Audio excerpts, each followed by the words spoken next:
Hello my dear friends, स्वागत है आपका एक और नए वीडियो में। आज हम इस वीडियो में कॉम्बिनेशन ऑफ रजिस्टर के बारे में पढ़ेंगे।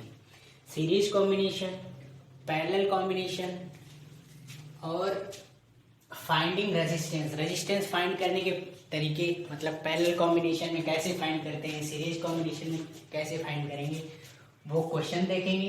Heating effect of electric current के बारे में पढ़ेंगे, पावर के बारे में पढ़ेंगे। आज हम इन चार टॉपिक को एक साथ लेकर चल रहे हैं। तो सबसे पहले हम बात करते हैं सीरीज कॉम्बिनेशन की। सीरीज कॉम्बिनेशन की आपकी जरूरत कहाँ पे होती है? जैसे हमने देखा होगा हमारे घर में अप्लायंसेस, इलेक्ट्रिक अप्लायंसेस होते हैं, रिमोट कंट्रोल, मोबाइल चार्जर। तो इनमें छोटे छोटे डिवाइसेस लगे रहते हैं, गुड्डे टाइप के छोटे छोटे डिवाइसेस, जिनमें दोनों साइड पे हल्का सा एक कांटे जैसे वायर निकला होता है, वही रजिस्टर होते हैं। तो कभी कभी होता है कि ये सीरीज में जुड़े हुए होते हैं, कभी होता है कि ये पैरेलल में जुड़े होते हैं, एक दूसरे के नीचे ऊपर, इस तरह से। कभी कभी पैरेलल में, कभी कभी सीरीज में। तो इनके बारे में डिटेल से पढ़ेंगे। तो स्टार्ट करते हैं सीरीज कॉम्बिनेशन। सीरीज कॉम्बिनेशन के लिए पहले सर्किट डायग्राम बना लिया। तो इसमें ये हमने यहाँ पे पोटेंशियल डिफरेंस बी ले लिया, और ये इस सर्किट में आई करंट फ्लो हो रहा है। और जो रजिस्टर है, तीन register R1, R2 and R3, ये सीरीज में कनेक्ट है, यानी एक लाइन में कनेक्ट है, सीधी लाइन में। और इन सबके थ्रू जो वोल्टेज होगा वो डिफरेंट होगा, because in series combination there is a current flow through all resistors is equal, but the potential difference is different at each resistor. So start करते हैं। Let R1, R2 and R3 are the resistors. R1, R2 and R3 are the resistance connected in series.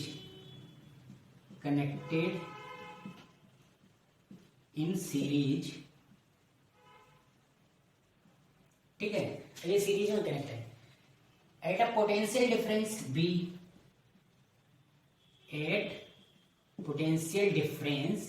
V, ठीक है। तो एक point और लिख लो इनमें। एक मेन पॉइंट होता है कि current through all resistors in series combination flow equal current flow through all resistance. ठीक है, ये इसका मेन पॉइंट ये हो गया कि इक्वल करंट फ्लो होता है सीरीज कॉम्बिनेशन में। अब इसको वेरीफाई करते हैं। यहाँ पे नेट पोटेंशियल डिफरेंस कितना है? Net potential difference B, net current दे रखा है I, ठीक है। अब हम इनकी सहायता से रेजिस्टेंस कैसे फाइंड किया जाता है वो करेंगे। तो सबसे पहले हम ले लेते हैं पोटेंशियल डिफरेंस। पोटेंशियल डिफरेंस की हेल्प से हम रेजिस्टेंस फाइंड कर सकते हैं कि टोटल रेजिस्टेंस जो होगा इस सर्किट में वो कितना होगा। तो potential difference across R1, potential difference across resistor R1। तो पोटेंशियल डिफरेंस R1 के थ्रू कितना होगा?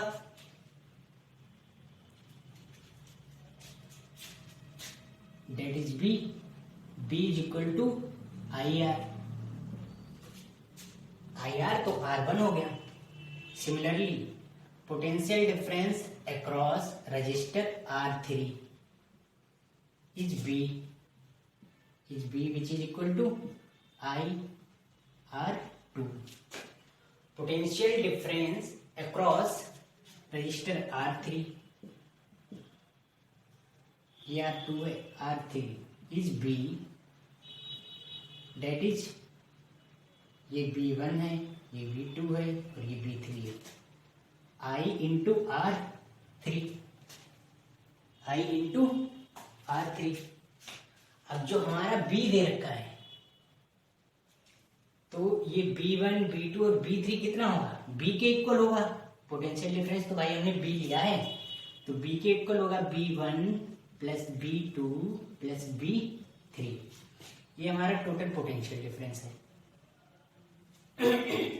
ठीक है। अब B is equal to IR,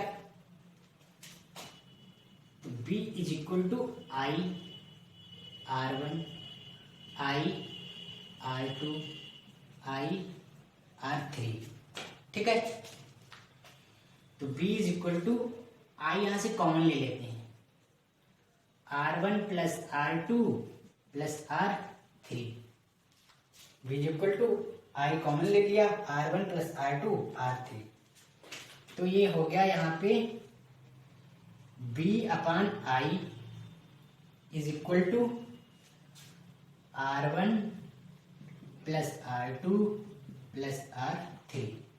अब ये तीनों क्या है, S यानी सीरीज में करेक्ट है, तो R1 R2 R3 date is in, इसको मान लेते हैं RS यानी सीरीज में करेक्ट। तो RS की वैल्यू कितनी आ गई, so total, so finally total resistance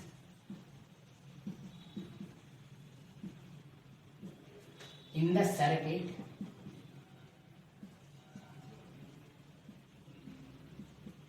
is, so total resistance in the circuit is RS, which is equal to R1 plus R2 plus R3। Okay, अब पढ़ने वाले हैं पैरेलल कॉम्बिनेशन के बारे में।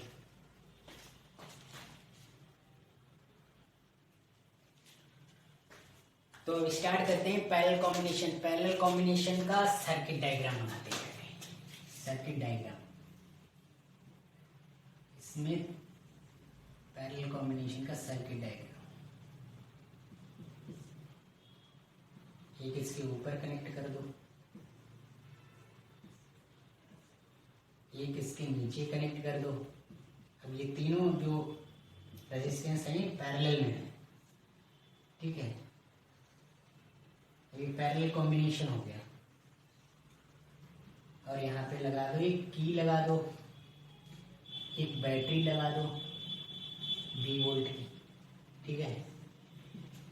तो ये 20 वोल्ट की बैटरी है, ये करंट यहाँ से आई पास हो रहा है, I current is passing from in this circuit. अभी आई करंट पास होगा यहाँ से, तो यहाँ पे ये डिस्ट्रीब्यूट हो जाएगा, ये ऊपर चला जाएगा, इस वाले में जाएगा और ये इस वाले में जाएगा। तो यहाँ पे करंट क्या हो गया, डिस्ट्रीब्यूट हो गया तीन पार्ट में। इसे R1 ले लेते हैं, इसे R2 ले लेते हैं, इसे R3 ले लेते हैं। जो पोटेंशियल डिफरेंस होगा, in series combination potential difference is same along all resistors.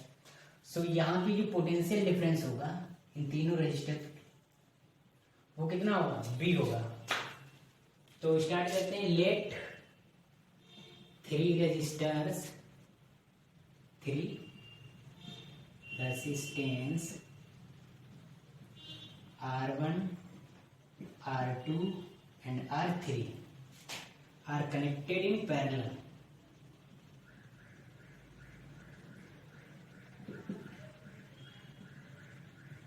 ठीक है, इन तीनों को हमने पैरेलल में कनेक्ट कर रखा है।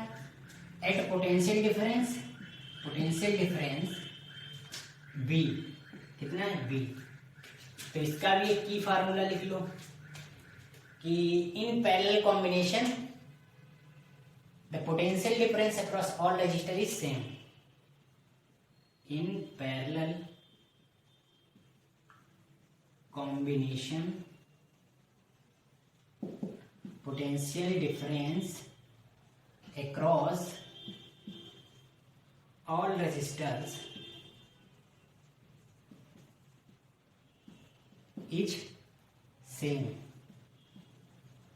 ठीक है, तो यहाँ पे ये करंट वेरी कर रहा है, ये यहाँ करंट यहाँ से कंटिन्यूअस जा रहा है, यहाँ पे आके इसमें बढ़ जाएगा, इधर चला जाएगा और इधर चला जाएगा।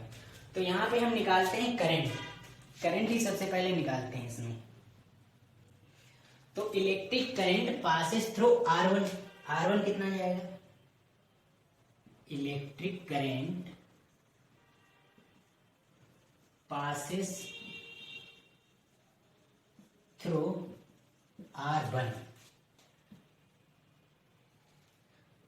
R1 is I।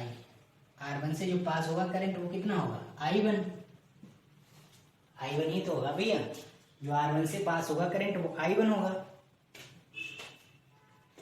और करंट का फार्मूला हमें मालूम है, करंट कितना होता है, is I1। So I is equal to B upon R.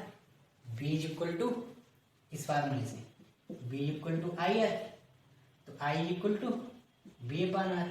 ठीक है, तो V upon R1। Similarly electric current passes through R2। R2 is I2। R2 से जो करंट पास होगा वो I2 होगा, which is equal to V upon R2। Similarly electric current passes through R3 is I3, which is equal to V upon R3। Okay, now I1 plus I2 plus I3 which is equal to I1 I2 I3 is equal to R, क्योंकि यहाँ से total current I pass हो रहा है, which is equal to I, तो total current I pass हो रहा है। ठीक है, तो I is equal to B upon R1 plus B upon R2 plus B upon R3। ये इतना ही तो करंट पास हो रहा है सब में। तो यहाँ पे हम करते हैं I is equal to B out of ले लेते हैं, 1 अपॉन R1, बी कॉमन ले लेते हैं, तीनों से बाहर निकल आएगा। जब बी बाहर निकल आएगा तो यहाँ पे 1 1 बचेगा, तो 1 upon R1, 1 upon R2, 1 upon R3। अब ये क्या है, ये नेट रेजिस्टेंस है इस पैरेलल कॉम्बिनेशन में। Net resistance in parallel combination, RP, net resistance in parallel combination. So I upon B is equal to 1 upon R1, 1 upon R2, 1 upon R3। तो यहाँ पे R पैरेलल कितना आ गया, जो पैरेलल में रेजिस्टेंस रहेगा RP is equal to 1 upon R1, 1 upon R2 plus 1 upon R3। ये आ गया पैरेलल में नेट रेजिस्टेंस। इसी को नेट रेजिस्टेंस कहते हैं, इसी को इफेक्टिव रेजिस्टेंस कहते हैं। ठीक है, यही इक्विवेलेंट रेजिस्टेंस होता है। अब हम करने वाले हैं ढेर सारे क्वेश्चन और फाइंड करेंगे रेजिस्टेंस को। रेजिस्टेंस फाइंड करेंगे पैरेलल कॉम्बिनेशन में और सीरीज कॉम्बिनेशन में। हमने कॉम्बिनेशन देख लिया तो हमें पता चल चुका है कि सीरीज कॉम्बिनेशन में जो है वो करंट जो है वो इक्वल फ्लो होता है through all resistance, and in parallel combination potential difference flow through each conductor is same. तो अब इनकी सहायता से हम करने वाले हैं क्वेश्चंस, सर्किट से रेजिस्टेंस फाइंड करेंगे। ओके, मिल रहा है।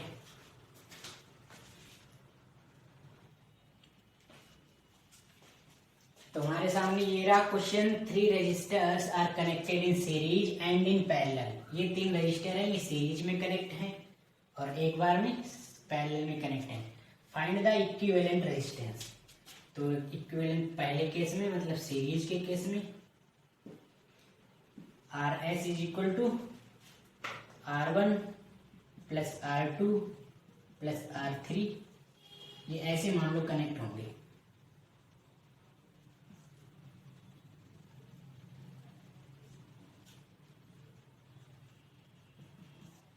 ऐसे तीनों कनेक्ट हैं। ये 2 ओम का है, ये 4 ओम का है, ये 12 ओम का है।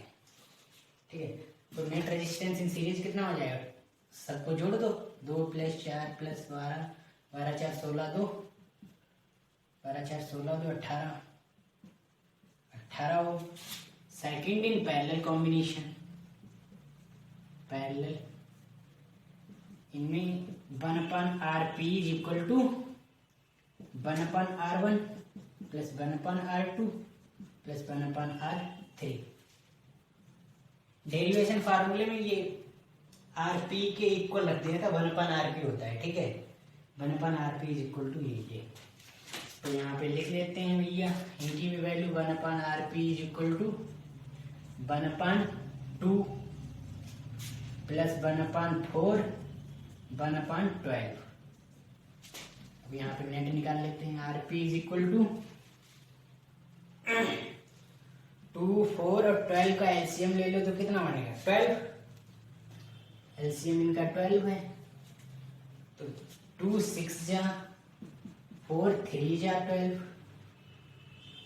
4 3 जा 12 एंड 12 बन गया 12। 6 3 9 10, 10/12 1/RP। अभी जब ये RP नीचे तो इसको रिवर्स कर देंगे, ठीक है। RP is equal to 12/10 which is equal to 1.2 ohm. 1.2 ohm, 1.2 ohm. ये रेजिस्टेंस पैरेलल में आ गया। पैरेलल में रेजिस्टेंस आया 1.2 ओम।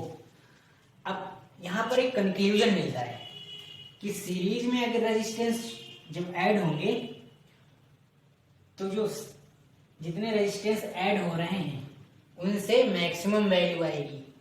जैसे यहाँ पे मैक्सिमम वैल्यू इन तीनों रेजिस्टेंस में 12 ओम थी। अब यहाँ पे जो फाइनल रिजल्ट आया, इक्विवेलेंट आया, वो जो सबसे बड़ी वैल्यू थी उससे बड़ा आएगा, यानी 18 आया। और पैरेलल कॉम्बिनेशन में क्या होता है कि जो रेजिस्टेंस दे रखे हैं, इन रेजिस्टेंस में जो फाइनल इफेक्टिव रेजिस्टेंस आएगा वो रेजिस्टेंस आएगा सबसे छोटे से कम, यानी सबसे कम। जो रेजिस्टेंस आपके दे रखे होंगे उनमें से जो पैरेलल में आएगा, पैरेलल का जो इक्विवेलेंट रिजल्ट आएगा वो आएगा सबसे कम। यानी इसमें जैसे 4 6 और 12 दे रखा है तो नेट रेजिस्टेंस कितना है 1.2, यानी ये 2 से कम है। जो सबसे छोटा वाला रेजिस्टेंस है उससे भी कम आएगा। ये कंक्लूजन है ये, ठीक है। बढ़ते हैं आगे क्वेश्चन पे। Now we have to connect it in series and parallel combination some more circuit and find out the resistance, equivalent resistance and net resistance. मिट नहीं रहा।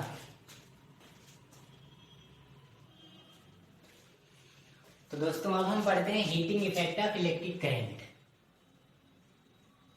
Heating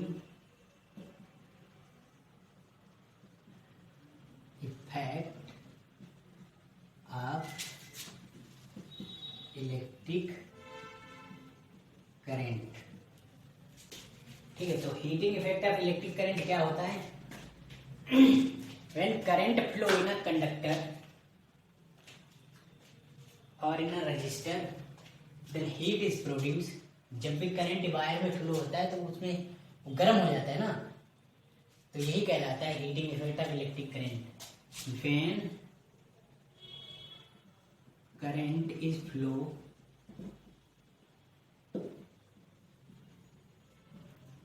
when current is flow in resistor then heat is produced,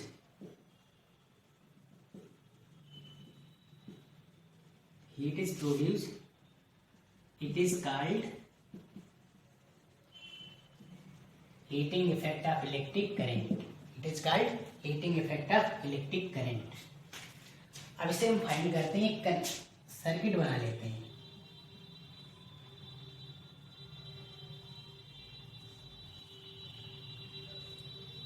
ये यहाँ पे battery connect है, इसमें 20 volt की battery, यहाँ पे की लगा रखी है और यहाँ से आई करंट फ्लो हो रहा है।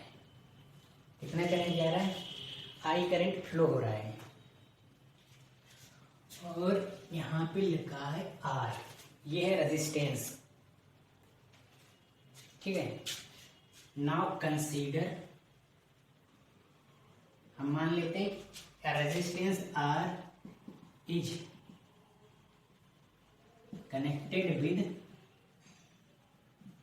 B volt potential difference, connected with potential difference B, ठीक है। Consider R is resistance which is connected with potential difference B in the circuit. हम जानते हैं कि B is equal to work done upon charge, यही तो होता है पोटेंशियल डिफरेंस की डिफिनीशन।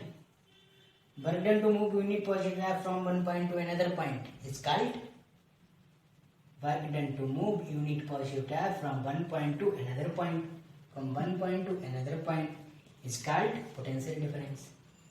तो यहाँ पे हमें करना कुछ नहीं है, बस इनके रूप चेंज कर देना। अब जैसे ही रूप बदलोगे तो इनका व्यवहार भी बदल जाएगा, रूप स्वरूप की बात है बस। तो चलो अब यहाँ पे रूप बदलना शुरू करते हैं। तो work done is equal to क्या हो जाएगा, B Q. Work done is equal to B Q, B is equal to I R, B is equal to I R होता है।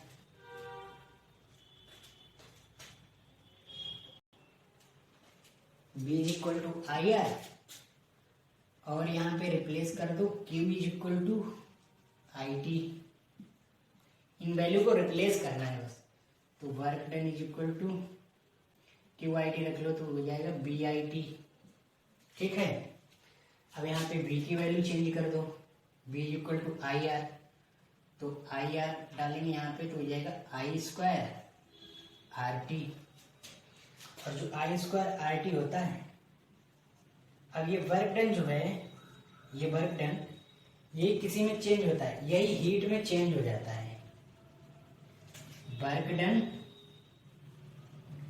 Is change in the heat. जब work done heat में change हो गया तो यहाँ पे हम रिप्लेस कर देते हैं, डब्ल्यू को एच कर देते हैं, आई स्क्वायर आर टी। ये एक हीट का फार्मूला हो गया। अब यहाँ पे बी के रूप बदल दें तो और फार्मूला आ जाएंगे। जैसे इसमें बी के रूप बदलते चले जाओ, फार्मूले आते चले जाएंगे। तो यहाँ पे आई का फार्मूला आता है बी अपन आर, तो आई को रिप्लेस कर देते हैं यहाँ पे इस वाले फार्मूले में, B square upon R square into R T. R two बन आर कैंसिल, ये बचा B square upon R into T. ये भी किसका फार्मूला है, हीट का ही फार्मूला है। तो यहाँ पे बेसिकली हीट के कितने फार्मूले बन गए, हीट के फार्मूले बन गए B is equal to I T, ठीक है, and B is equal to I square R T and B square T upon R. ये तीन बन गए और ये तो यही है। अगर किसी क्वेश्चन में वोल्टेज दे रखा है और चार्ज दे रखा है, पूछा है कितनी हीट प्रोड्यूस हुई है, तो ये फार्मूला यूज हो जाएगा। अब उसके बाद अगर पूछा है जहाँ पर करंट दे रखा है और टाइम इंटरवल दे रखा है, तो ये फार्मूला यूज हो जाएगा। अगर रेजिस्टेंस दे रखा है तो ये वाला फार्मूला यूज हो जाएगा। वहीं पे अगर तीनों चीजें दे रखी हैं और चार्ज नहीं दिया हुआ है तो ये फार्मूला यूज हो जाएगा।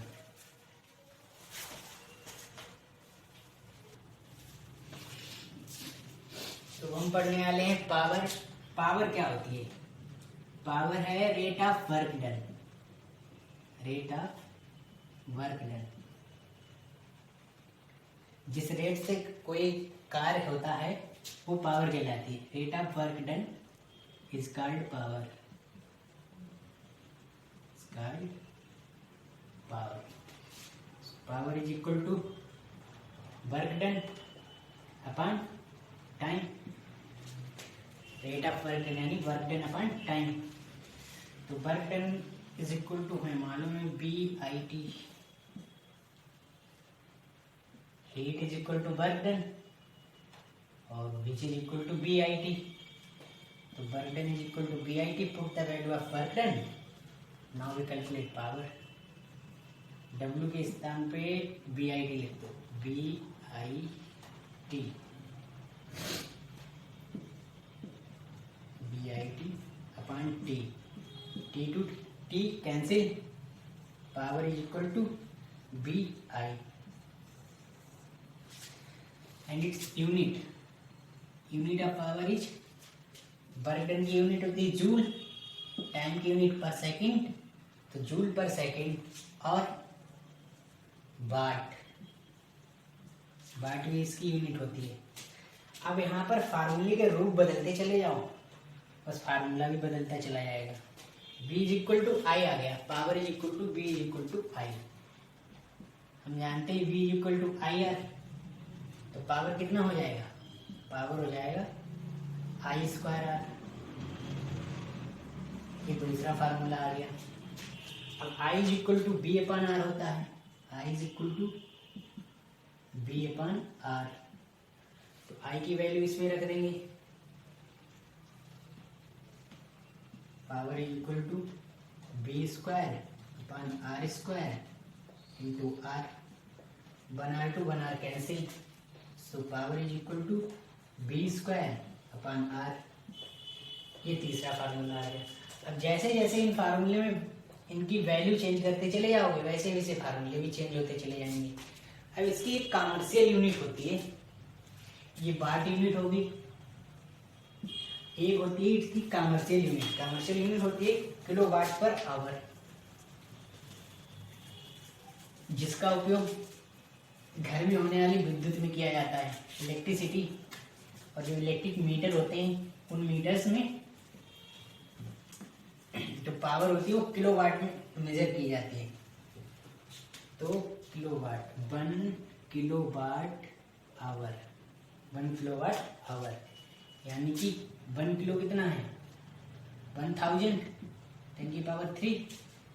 एक आवर कितना है 60 मिनट इंटू 60 सेकेंड, कितना हो जाएगा 6 36, 0 into this which is equal to 3.6 into 10 की power 1 2 3 and 3 6 kilowatt, kilowatt hour. ये इसकी यूनिट हो गई। इस यूनिट को, किलोवाट यूनिट को कहते हैं कॉमर्शियल यूनिट, कॉमर्शियल यूनिट, ठीक है। तो इसके फार्मूले जैसे पावर में और हीट में, जैसे फार्मूले में बी और आई की वैल्यू चेंज करते चले जाएंगे, हमें नए नए फार्मूले मिलते चले जाएंगे। बस इनकी, ये जो जूल्स लॉ ऑफ हीटिंग कहलाता है, joules law of heating, law of heating. By chance MCQ time में एक क्वेश्चन आ जाता है, what is which is joules law of heating, तो ये इक्वेशन दी होगी, तो ये वाला सही होता है, H is equal to I square R T, यही जूल्स लॉ ऑफ हीटिंग है। सो थैंक यू, मिलते हैं अगली वीडियो में।